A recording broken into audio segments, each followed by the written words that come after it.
এটা বাংলাদেশ জামাত ইসলামের পক্ষ থেকে আইছে। বাংলাদেশ জামাত ইসলাম হয়েছে খুব ভালো কাজ করে, সব সময় ন্যায় এবং ইনসাফ ভিত্তিক সমাজ প্রতিষ্ঠা করার জন্য সর্বভৌমত্ব কাজ করে।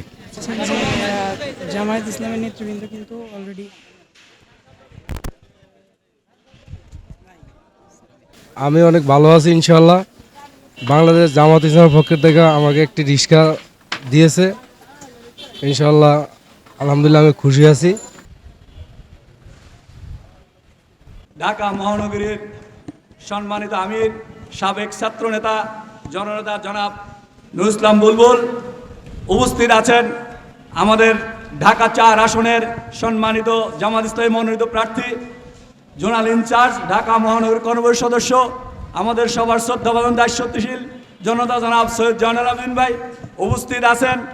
ঢাকা মহানগরীর সমাজ কল্যাণ বিভাগের সম্পাদক জনাব শাহিন আহমেদ খান উপস্থিত আছেন। শ্যামপুর যাত্রাবাড়ি থানার সম্মানিত আমির জননেতা জনাব মাওলানা জাকির হোসেন সহ অন্যান্য নেতৃবৃন্দ, সম্মানিত উপস্থিতি।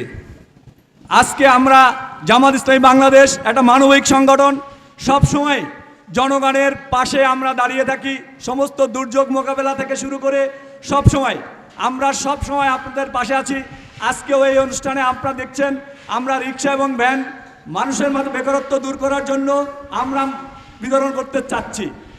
আমরা আশা করি এর মাধ্যমেই আমরা দেশের থেকে সন্ত্রাস, দুর্নীতি, বেকারত্ব দূর করতে পারবো ইনশাল্লাহ।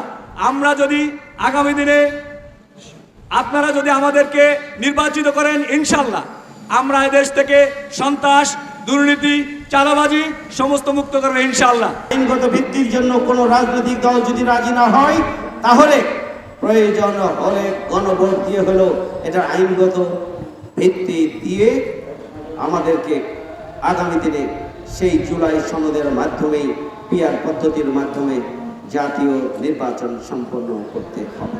তাহলেই আমরা নতুন বাংলাদেশ পাবো ইনশাআল্লাহ। সবাইকে ধন্যবাদ। আল্লাহ হাফেজ। বাংলাদেশ জিন্দাবাদ। বাংলাদেশ জামাত ইসলামী জিন্দাবাদ।